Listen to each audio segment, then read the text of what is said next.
এই যে বাড়িতে স্ত্রীকে নিয়ে আসলেন, নিয়ে আসার পর সব সময়তে ইবাদত বান্দেগি ইদিক ওদিকে যদি আমরা থাকি, আর আমি আগতেই বলেছি যে নিকাহ বিবাহটা একটা এমন রিশতা, এটাকে জানার জন্য ইলমের দরকার আছে। যেমন একটা সহিহ হাদিস আপনাদের সামনে তুলে ধরি। আল্লাহর নবীর জামানাতে যারা মক্কা থেকে হিজরত করে মদিনা চলে গেলেন তারাকে মুহাজির বলা হয়েছে, আর মদিনাতে যে সাহাবায়ে কেরাম আছেন তারাকে আনসার বলা হয়েছে। নবীজি আনসার আর মুহাজিরের মধ্যে ভাই লাগিয়ে দিলেন। এটা তোমার ভাই, এটা তোমার ভাই, এই তুমি একে বাড়িতে নিয়ে যাও, এটা তোমার ভাই, এরকম ভাবে ভাই লাগিয়ে দিলেন। একটা হাদিস ছোট্ট করে বলছি ভাই আমার, তো সালমান রাদিয়াল্লাহু তাআলা আনহু আর আবু দারদা রাদিয়াল্লাহু তাআলা আনহু দুজনের মধ্যে রাসূল ভাই লাগিয়ে দিলেন।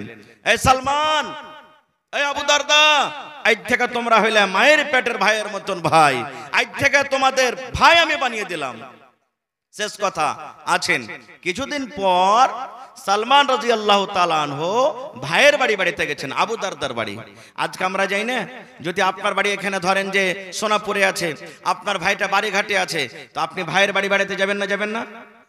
হানা বলেন, যাবেন না? যাবেন না? যাবেন। তো ধরেন যে সালমান রাদিয়াল্লাহু তাআলা আনহু আবু দারদা ভাইয়ের বাড়িতে গেছেন। যেমন আমরা শ্বশুরের বাড়িতে যাই, নানির বাড়িতে যাই, ভাইয়ের বাড়িতে যাই, এই ধরনের বিভিন্ন রকমের আমরা বেড়াইতে যাই। তো সালমান রাদিয়াল্লাহু তাআলা আনহু ভাই আবু দারদার বাড়িতে গেছেন। এবার যে সময়তে বাড়িতে গেলেন আবু দারদার বাড়িতে, ওই টাইমে কিন্তু আবু দারদা বাড়িতে নেই, কামে কাজে গেছেন, বাড়িতে নেই। এবার সালাম দিলেন, বাড়িতে ঢুকলেন। ঢোকা পর সালমান রাদিয়াল্লাহু তাআলা আনহু আর ভাবিকে দেখছেন, আবু দারদার স্ত্রীকে, যে সিঠে টিঠা করে নাই ভাই, চুলগালা উস্কো খুস্কো হয়ে আছে, মরিচের যেমন গা ঝাঁকড়া মাকড়া হয়ে থাকে না, ওরকম ঝাঁকড়ি মাকড়ি হয়ে আছে চুলগালা, সিঠে টিঠা করে নাই। কতদিন থেকে যে মুখখানে তেল টাল দেয়নি তো সেটা আল্লাহ জানে।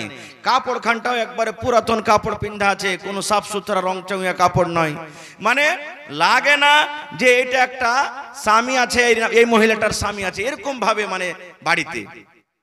তখন সালমান রাদিয়াল্লাহু তাআলা আনহা আর ভাবিকে বলছেন, ভাবি একটা কথা আমি বুঝতে পারলাম না।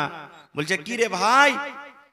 বলছে যে দেখছি তোমার মাথার চুলগালা উস্কো খুস্কো হয়ে আছে, ঝাঁকড়া মাকড়া হয়ে আছে, কতদিন থেকে তুমি চিরুনি করনি, তেল দাওনি, আর তোমার গা হাতটাও দেখছি তুমি চাকচিকন হয়ে নাও, কাপড়টাও দেখছি পুরাতন কাপড় পিন্ধা আছো, খুব একটা ভালো যেরকম কাপড় পিন্ধে মহিলাকে থাকতে হয় ওরকম তুমি এরকম সেজে কুজে নাও, ব্যাপারটা কি? যখন কথাটা বললেন তখন সালমান রাদিয়াল্লাহু তাআলা আনহুর কথাটার উত্তর দিচ্ছেন কে? ভাবি, আবু দারদার স্ত্রী। কি বলছেন? রে আমার ভাই সালমান, তুমি বলছো ভাই রে তোমার মাথার চুলে কেন চিরুনি নাই, তেল কেন নাই? কার জন্য সাজবো রে ভাই? কে আমার সাজ দেখবে? কে আমার সীতা করা দেখবে? কাকে আমি সীতা দেখাবো? কে আমার নতুন কাপড় দেখবে রে ভাই? আমি নতুন কাপড় যদি পিন্ধি, আমার নতুন কাপড় পিন্ধাটা কে দেখবে? আমি কাকে নতুন কাপড় পিন্ধে দেখাবো? আমি যে মেকআপ করে থাকবো, আমার মেকআপ কে দেখবে? আমি যে সুন্দর হয়ে বাড়িতে সেজে গুজে থাকবো, আমার সৌন্দর্যটা কে দেখবে? আমার মাথাতে চিরুনি করে থাকবো, মাথাতে তেল লাগিয়ে থাকবো, আমার তেলটা কে দেখবে? চিরুনি করা চুল কে দেখবে? কে দেখবে? কার জন্য আমি সেজে থাকবো? যখন কথাটা বলা তখন সালমান বলছেন, ভাবি কেমন কথা তুমি বলছো? কাকে দেখাবে তুমি? আরে আমার ভাই আবু দারদাকে তুমি দেখাবে, তার সামনে সীতা করে থাকবে, সুন্দর করে পাউডার লাগিয়ে থাকবে। মানে ওই যুগে পাউডার ছিল না ভাই, বুঝার জন্য বলছি, না তো বলবে মৌলানা তখন তো পাউডার ছিল না। কার জন্য তুমি সেজে কুজে থাকবে? কার জন্য তুমি তেল মেখে থাকবে? আমার ভাইয়ের জন্য থাকবে। এই যুগেকার মহিলার মতন তো নয়। ভাইয়ের যখন বিয়ে লাগবে তখন সন্ধ্যের বেলাতে রাতের বেলাতে পুরুষকে বলবে, হাজি হারগে হোদলার যে বিয়ে লেগেছে, তো বইরাত যাবো, তখন যে ভালো কাপড় গালা নেই, 1000 টাকা দামের কাপড় কিনে দেবে স্ত্রীকে, আর নিজের পুরুষের সামনে পিনবে কতক্ষণ? যতক্ষণ বইরাত যায়নি। পিন্ধে গেল ওইখানে সব পর পুরুষকে দেখিয়ে এলো কাপড়, আর যেমনি বাড়িতে ঢুকবে 2 মিনিটও হবে না কাপড়কে পাল্টে পুরনো একবারে ওই যেগুলাতে কালি ঝালি লেগে আছে ওগুলো পিন্ধে থাকবে পুরুষের সামনে। ঠিক না বে ঠিক? হ্যাঁ, পুরুষের সামনে মেয়েটা হয়ে থাকবে, ওকে দেখাবে না, ও পরের পুরুষকে দেখাবে, ও পরকে দেখাবে। তো বলছে আমার ভাইয়ের জন্য তুমি সেজে থাকবে।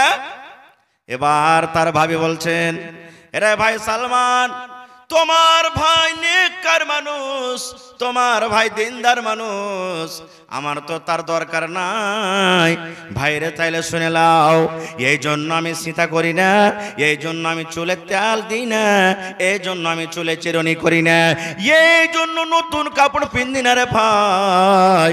তোমার ভাই আবু দারদা আছে, দিনের বেলাতে রোজা চালিয়ে যায়, দিনের বেলাতে রোজা করে, রোজা ছাড়ে না, রোজা বাদ দেয় না।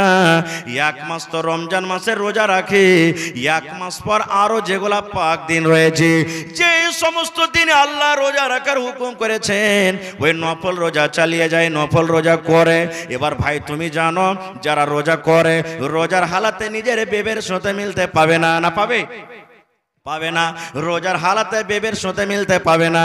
ভাইরে তাহলে দিনের বেলাতে আমি নতুন কাপড় পিন্দে কাকে দেখাবো?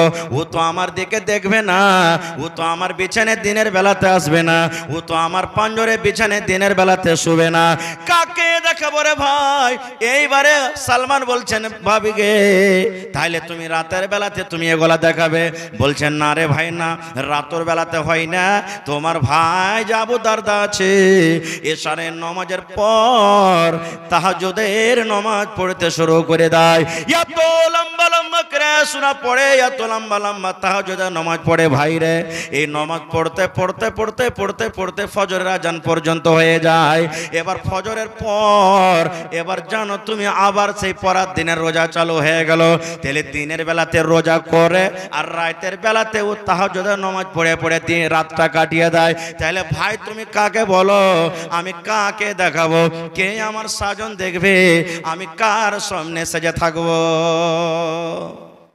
তখন বলছে এটাই কথা না তো? হ্যাঁ। বলছে ঠিক আছে। এই গল্প স্বল্প করতে করতে ওর ভাই আবু দারদা বাড়ি চলে এসেছেন। যেমনি বাড়িতে আসা, কত সালাম কালাম গলা গলি, কত পিয়ার মোহাম্মদের কথা। স্ত্রীকে বলছেন, এই উম্মে দারদা, আরে ভাই এসেছে সালমান, খাইতে টেতে দাও না। বলছে তোমার ভাইকে খাইতে দিয়েছি তো। বলছে আমার ভাই বাড়িতে আসবে, তাহলে আমি খাবো, খাই না তো আমি কি করব? বলছে ঠিক আছে দাও, খানা দাও। সামনে যখন খানা দিয়েছে তখন এবারে আবু দারদা বলছেন, সালমান ভাই তুমি খাও, খাও ভাই তুমি খাও। তখন সালমান বলছেন যে আমি খাবো না একাই। বলছে কেন? বলছে তুমিও আমার সাথে বসো তাহলে খাবো। কি বলছেন? তুমিও আমার সাথে বসো তাহলে খাবো। বলছে সালমান মাফ করো ভাই, আমি রোজা করে আছি, রোজা করে আছি ভাই, তুমি খাও, আমি খাবো না, সন্ধ্যাবেলা আমি ইফতারি করব। এবার সালমান বলছেন, এরে আল্লাহর বান্দা শুনে নাও, যদি তুমি আমার সাথে খানা না খাও, আমিও সালমান তোমার বাড়িতে খানা খাবো না। যখন তুমি সন্ধ্যাবেলাতে খাবে তোমার সাথে তখনই আমি খাবো। আমি না খেয়ে থাকবো, তোমার খানা আমি খাবো না, পানিও পান করবো না। তখন বলছে মজবুর হয়ে গেল, কি করবে? রোজাটাকে তখন ভেঙে দিলে, নফল রোজা ভেঙে দিলে। এবারে দুই ভাই দুই বন্ধু মিলে খানা পিনা খেলেন। দিন গেল, এশারের নামাজ পড়লেন। এশারের নামাজ পড়ে সালমান বলছেন আমার জন্য এখানটা ঘরে আমার ভাই বিছান করে দিলে, ভাই সালমান তুমি এখানে ঘুমাও। তখন সালমান বলছেন তুমি কোনটা যাবে? বলছে মসজিদে। কেন? আমি নফল নামাজ পড়বো। তখন ওর হাত খানটাকে ধরে দিন উঠেলা, আমি কোথায়? যে ঘরে আমার ভাবি আছে, চলো এখন যাও, আমিও পড়বো তাহাজ্জুদ নফল, আমিও পড়বো, এখানেও টাইম হয়নি, তুমি এখন যাও, তোমার স্ত্রী তোমার জন্য ইন্তজার করছে বিছানে, তুমি যাও। এবার সুবহানাল্লাহ, আবু দারদা বলছেন আমি আমার বিবির কাছে থাকলাম, এই করে করে করে করে যখন ঠিক 3 ভাগের 2 ভাগ রাত কেটে গেল, মোটামুটি 1টা 2টা রাত হয়ে গেল, তখন আমার ভাই সালমান আমাকে দরজাতে বলছেন, আবু দারদা ভাই এখন উঠো, তাহাজ্জুদের টাইম হয়ে গেছে। তখন আমি গোসল করলাম, ফরজ গোসল করার পর এবারে তখন ফজরের নামাজ পড়তে যাব। ইতিমধ্যে তখন আমাকে বুঝাইছেন সালমান, কি রে ভাই আবু দারদা শুনে নাও, এ ভাই আবু দারদা তুমি শুনে নাও, সমস্ত হককে বাদ দিয়ে তুমি এক আল্লাহর হক আদায় করবে রে ভাই। এরকম ইবাদতে আল্লাহ খুশি হবে না, এরকম ইবাদত আল্লাহর দরবারে তোমার কবুল হবে না। ও ভাই আবু দারদা শুনে নাও, তোমার উপরে তোমার চোখের হক রয়েছে, তুমি গোটা রাত তুমি রোজা রাখো, এবার গোটা রাত তুমি তাহাজ্জুদের নামাজ পড়ে পড়ে তেলাওয়াত করে যে রাতটা কাটিয়ে দাও। এই চোখকে আরাম দিতে হবে, এই চোখকে আল্লাহ রাব্বুল আলামিন দেখার জন্য আরামের জন্য করেছেন। এই ভাই আবু দারদা বান্দারা শুনে নাও, আল্লাহ রাব্বুল আলামিন তোমাকে যে একটা বডি দান করেছেন, এই বডিটার হক রয়েছে, তাকে আরাম দিতে হবে। তোমার বাড়িতে যে মেহমান আসবে, মেহমানের সাথে তোমাকে খেতে হবে, দুটা ভালো মন্দ গল্প করতে হবে। তোমার উপরে তোমার মেহমানের হক রয়েছে। তোমার বাড়িতে তোমার যে বাচ্চা আছে, বাচ্চার সাথে একটু কথা বলবে, বাচ্চাকে আদর দিবে, প্যার করবে, এই বাচ্চার তোমার পরে হক রয়েছে। ভাই আবু দারদা শুনে নাও, তোমার বাড়িতে তোমার স্ত্রী রয়েছে, স্ত্রীর সাথে তুমি একটু আদর করবে, স্ত্রীকে ভালোবাসবে, স্ত্রীর সাথে ভালো মন্দ কথা বলবে। আর তুমি সমস্ত হককে বাদ দিয়ে তুমি যদি এক আল্লাহর হক আদায় করো, বিবির হককে যদি মেরে দাও, বিবির হক মেরে আল্লাহর হক আদায় করো, মেহমানের হককে মেরে যদি আল্লাহর হক আদায় করো, যদি বাচ্চারকে হক মেরে তুমি এক আল্লাহর হক আদায় করো, তাহলে এরকম ইবাদতে রব্বুল আলামিন খুশি হবেন না, আল্লাহ বেজার হয়ে যাবেন। নারে তাকবীর। এই ধরনের অনেক আরো হাদিস আছে। হাদিসটা বলার উদ্দেশ্য হলো এই যে বাড়িতে স্ত্রীকে রেখেছেন, বাড়িতে স্ত্রীকে রাখার পর কত ভাইকে দেখবেন 6 মাস বছরের জন্য বিদেশ গেছে তো গেছে, বিবিটার কোনো খোঁজ খবরই নেই। ওর এরকম আছে না নেই? হানা বলেন না, আছে না নেই? খোঁজ খবরই নেই। ভাই ভাই আমার সময় হইতে চলছে, বাস এক দুটা হাদিসের কথা বলে দিই। এবারে বলবেন হাজি মাওলানা কোন ধরনের বেটি ছেলেকে বিয়ে করতে হবে? এখানে একটা প্রশ্ন জাগছে, কোন ধরনের মেয়ে ছেলেকে বিয়ে করতে হবে? এটাও সহিহ হাদিস, আল্লাহ রাসূলের হাদিস আছে। আল্লাহ রাসূল বলেছেন উম্মত তুনকাহুল মারাতু লিআরবাইন, মেয়েদেরকে রাসূল বলেছেন আমার উম্মতরা শুনে নাও, রাসূল বলেছেন তুনকাহুল মারাতু লিআরবাইন, যে বেটি ছেলেকে বিয়ে করবে 4খানা গুণ দেখে তাকে বিয়ে করবে। আল্লাহ রাসূল বলেছেন মেয়েদেরকে বিয়ে করা হয় 4খানা গুণ দেখে। 1 নম্বরে গুণ রাসূল বলেছেন লে মালেহা, উম্মতরে যখন তুমি বিয়ে করবে, যখন তুমি যে বেটি ছেলেকে দেখতে যাবে, দেখার সাথে সাথে দেখো প্রথম নম্বরে তার কাছে মাল আছে কিনা, তার কাছে গাড়ি আছে কিনা, তার বাপের কাছে টাকা আছে কিনা, মাল আছে কিনা, গাড়ি আছে কিনা, বাড়ি আছে কিনা। রাসূল বলেছেন 1 নম্বরে তুমি মাল দেখো। 2 নম্বরে রাসূল বলেছেন ওয়ালে হাসাবে হা, তার বংশ দেখো, তার ঝাড় দেখো, তার বংশ কেমন, খানদান কেমন। 3 নম্বরে রাসূল বলেছেন উম্মত ওয়ালে জামালে হা, যাকে তুমি বউ করে নিয়ে আসবে 3 নম্বরে দেখো দেখতে সুন্দর আছে কিনা, দেখতে ভালো আছে কিনা, দেখতে চিকন আছে কিনা। 4 নম্বরে রাসূল বলেছেন উম্মত রে ওয়ালে দিন হা, যাকে তুমি বউ করে বাড়িতে নিয়ে আসবে উম্মত, ওই বেটি ছেলের মধ্যে দেখো দিনদারি আছে কিনা, ওই বেটি ছেলে নামাজ পড়ে কিনা, ওই বেটি ছেলে রোজা রাখে কিনা, ওই বেটি ছেলে তেলাওয়াত করে কিনা। দেখো 4 নম্বরে তার মধ্যে দিনদারি আছে কিনা। বন্ধুরে এবার বলবেন মাওলানা এই 4খানা গুণে বেটি ছেলে যদি চেরাক নিয়ে খোঁজা হয়, 1000-এ একটা পাওয়া যাবে, 500-তে একটা পাওয়া যাবে, 2000-এ একটা পাওয়া যাবে, তাহলে সমাজে কি করব? আল্লাহ রাসূল বলেছেন উম্মতরিন ফাজফার বিজাতিদ দ্বীন, দিনদারি মেয়ে ছেলেকে তুমি তারজিহ দাও। যদি তার বাবার মাল না থাকে চলবে, মেয়েটা গরিব ঘরের চলবে, তার বংশ যদি ছোট হয় তাও চলবে, দেখতে কালো হয় তাও চলবে, ঠোঁট মোটা হয় তাও চলবে, নাক মোটা হয় তাও চলবে। আল্লাহ রাসূল বলেছেন 4 নম্বরে উম্মত ফাজফার বিজাতিদ দ্বীন, তার মধ্যে দিনদারি আছে, নামাজ পড়ে, রোজা রাখে, মহিলা তেলাওয়াত করে, 5 ওয়াক্তের ভালোভাবে নামাজ পড়ে, তার মধ্যে দিনদারি আছে, দিন বুঝে, শরীয়ত বুঝে। আল্লাহ রাসূল বলেছেন ওই দিনদারি মেয়ে ছেলেকে তুমি পছন্দ করো, ওই দিনদারি মেয়ে ছেলেকে তুমি তারজিহ দাও, ওই দিনদারি মেয়ে ছেলেকে তুমি বাড়িতে বউ করে নিয়ে এসো। নারে তাকবীর। এবার বলবেন মাওলানা দিনদারি যদি বউ বাড়িতে নিয়ে আসি তাহলে আমার কি লাভ আছে? আল্লাহ রাসূল সাল্লাল্লাহু আলাইহি ওয়াসাল্লামের একটা হাদিস শুনের বন্ধু, আল্লাহ রাসূল বলেছেন উম্মত আদ-দুনিয়া কুল্লুহা মাতা ওয়া খায়রু মাতা'id দুনিয়া আল মারআতুস সালিহা। আল্লাহ রাসূল বলেছেন উম্মত রে জমিনের উপরে আকাশের তলাতে যত দামি জিনিস রয়েছে, যত সোনা রয়েছে এটা দামি জিনিস, যত চাঁদের জিনিস রয়েছে এটা দামি জিনিস, যত হীরা মুক্তা মঙ্গা রয়েছে এটা দামি জিনিস, একদিকে রেখে দাও, আর তোমার নেককার স্ত্রীকে তুমি একদিকে রেখে দাও। আল্লাহ রাসূল বলেছেন উম্মত দুনিয়ার সমস্ত দামি দামি জিনিস থেকে আল্লাহ রাব্বুল আলামিনের কাছে দামি মাল, দামি সম্পদ হলো আল মারআতুস সালিহা, একটা নেককার স্ত্রী, একটা নেককার নারী। নেককার স্ত্রীকে বাড়িতে নিয়ে আসবেন, বড় বড় মুসিবত থেকে আপনাকে আল্লাহ তাবারাক ওয়া তাআলা বাঁচিয়ে নেবেন, আপনার মুসিবতে সাথ দেবে। বলবেন কেমন করে মাওলানা? বাস একটা হাদিস, বাস এই হাদিসটা শেষ করব। বিষয়টা এমন আছে 2-3 ঘন্টা বললো শেষ হবে না। নেককার স্ত্রী যদি বাড়িতে নিয়ে আসবেন কি আপনার লাভ আছে? মুসলিম শরীফ জিলদ সানিতে একটা হাদিস আছে। আল্লাহ রসুল একদিন মসজিদে বসে আছেন, আপনারা যেমন বসে আছেন, সাহাবায়ে কেরাম নামাজ পড়ে মসজিদে বসে আছেন। ইতিমধ্যে একজন মেহমান রসুলকে এসে বলছেন, ইয়া রাসূলুল্লাহ, আজ রাতে আপনার বাড়িতে থাকবো, কুটুমতালি করব। কে বলছেন? একটা মেহমান এসে, নবীজি আজ রাতে আপনার বাড়িতে মেহমান দাঁড়ি করব, আপনার বাড়িতে থাকবো আমি। এবার নবীজি তো জানেন না যে আমার বাড়িতে খাবার আছে কি নাই। একজন সাহাবীকে বলছেন যে, গো আমার বাড়িতে কুটুম এসেছে, দেখো তো একটা লোককে যাও তো আমার বাড়িতে একটু খবর নাও যে বাড়িতে খাবার আছে কিনা। খবর নেওয়া হলো, একে একে একে একে সমস্ত বিবিধ বাড়িতে খবর নেওয়া হলো। কি উত্তর হলো জানেন? রে আল্লাহর নবীর সাহাবীরা শুনে নাও, নবীকে বলে দাও বাড়িতে মেহমান এসেছে, মেহমানকে খাবার লাগবে।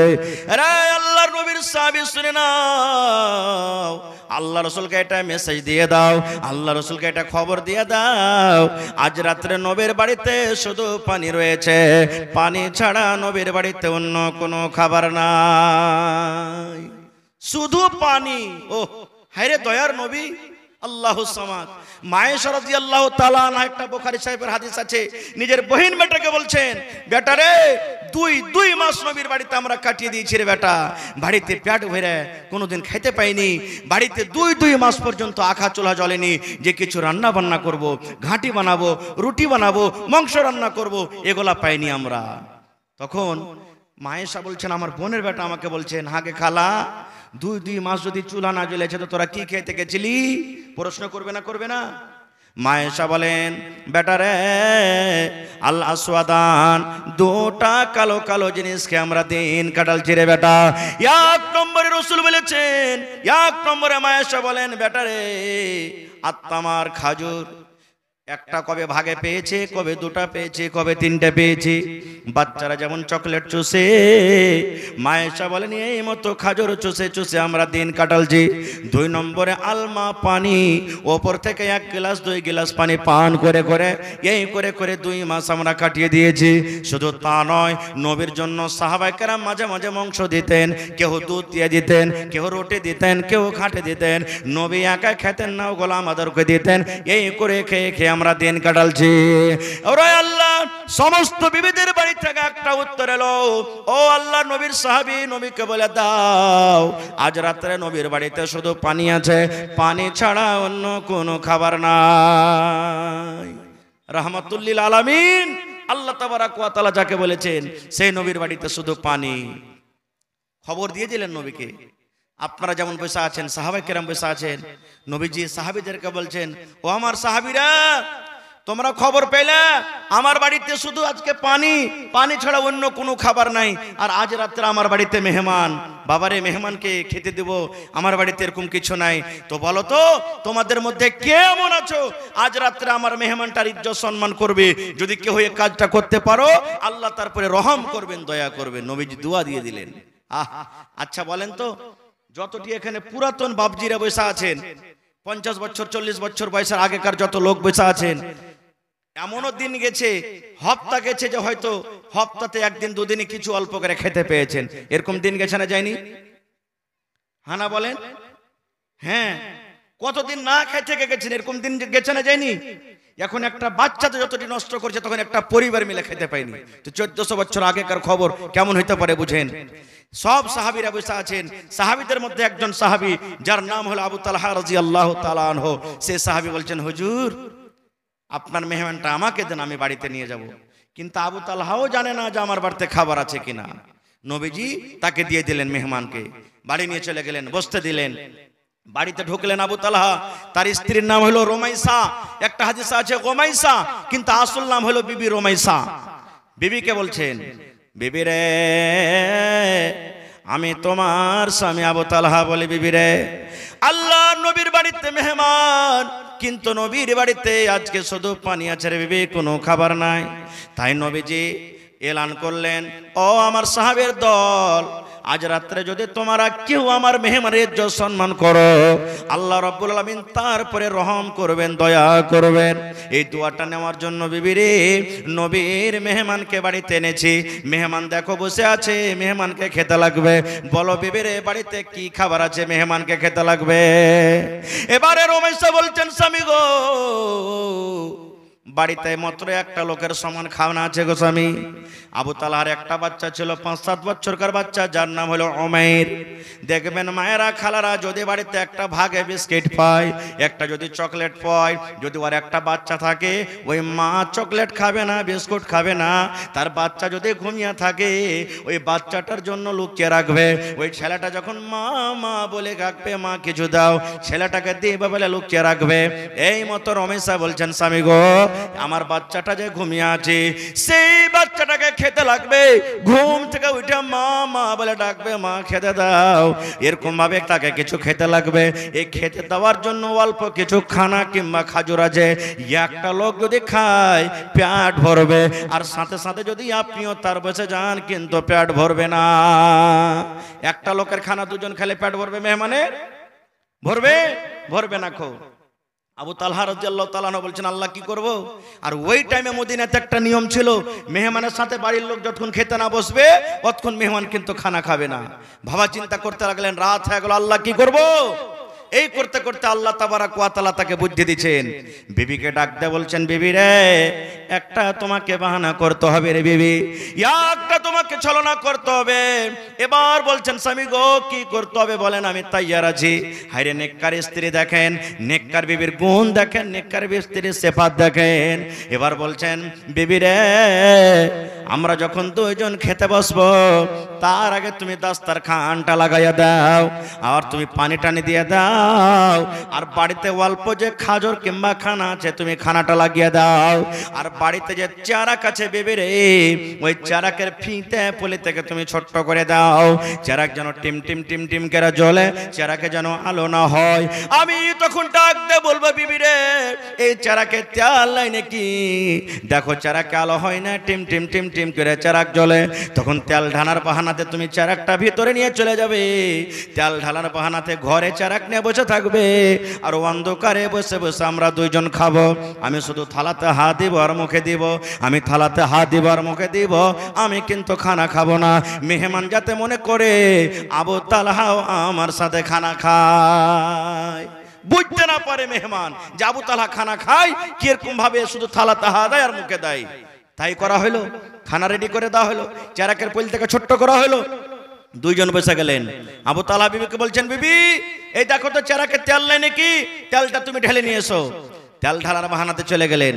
আবু তালহা রাদিয়াল্লাহু তাআলা আনহু বলেন, সেই রাত্রে ওরে আল্লাহ, আল্লাহর কসম করে বলি আমার বাড়িতে যা খাবার ছিল আমি সমস্ত খানা মেহমানকে আমি খাইয়ে দিয়েছি। আমি শুধু থালাতে হাত দিয়েছি আর মুখে দিয়েছি, থালাতে হাত দিয়েছি আর মুখে দিয়েছি, সমস্ত খানা আমি মেহমানকে খাইয়ে দিয়েছি। শেষ কথা, ফজরের আজান হলো, নমাজ পড়তে চলে গেলেন। নমাজ পড়ার পর নবীজি মুক্তাদির দিকে ঘুরলেন, দেখছেন আবু তালহা পাঞ্জরে সামনে বসে আছেন। আবু তালহার দিকে দেখে নবীজি একটু মুচকি মুচকি হাসতে লাগলেন। আবু তালহা বলছেন, হুজুর মেহমানের কি মান সম্মান করতে পারিনি বলে আপনি হাসছেন? দয়ার রাসূল বলেন, আবু তালহা রে ওরে আল্লাহ, তুমি আজ রাতে তুমি তোমার স্ত্রী মেহমানের সাথে যা করেছো রে বাবা, তোমাদের আমলটা আল্লাহ রাব্বুল আলামিন জিবরিল মারিফাত আমাকে জানিয়ে দিয়েছেন। তোমাদের মিয়া বিবির আমল দেখে আল্লাহ রাব্বুল আলামিন এত খুশি হয়েছেন, এত খুশি হয়েছেন। আল্লাহ রাব্বুল আলামিন তোমাদের ব্যাপারে কোরআন মাজিদে একটা আয়াত নাজিল করে দিয়েছেন, যে কোরআনের আয়াত কিয়ামত পর্যন্ত মানুষ তেলাওয়াত করবেন। ওয়া ইউসিরুনা আলা আনফুসিহিম ওয়ালাউ কানা বিহিম খাসাস। নারে তাকবীর। ভাই আমার বলার মেলায় কথা আছে, আমার পর আরো 3-4 জন বক্তা আছেন, তারাকে শুনতে হবে।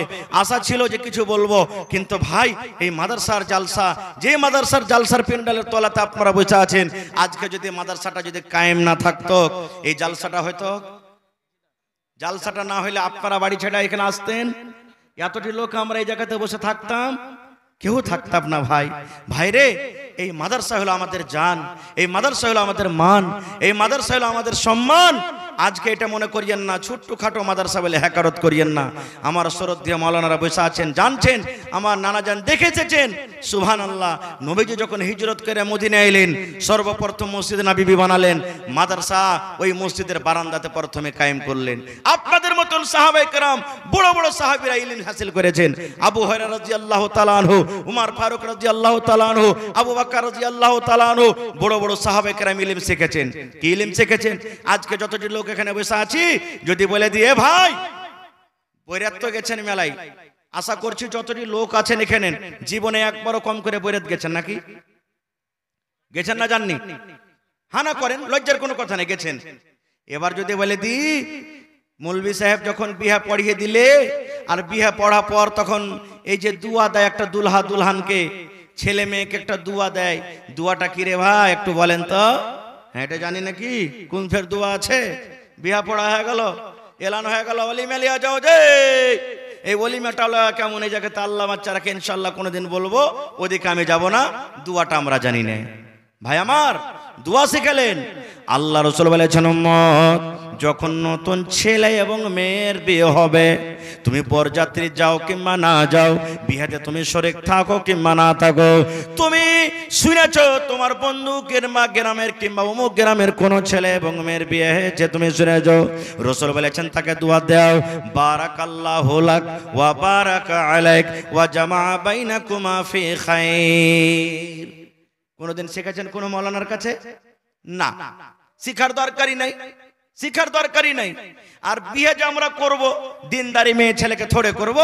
দেখছি প্রথমটা যে রাসূল বলেছেন দেখো তার বাপের কাছে মাল আছে কিনা, ওই মালটাই আমরা দেখছি প্রথমে, যে 3 লাখ টাকা খাই দিতে পারবে।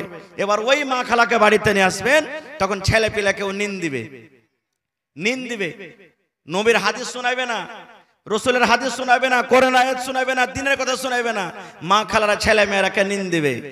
আনি মানে কালবাদরের ছা, কালাইতে পোকা বেচা বেচা খা, দিলশাদ আলমকে নিন দিয়ে যা।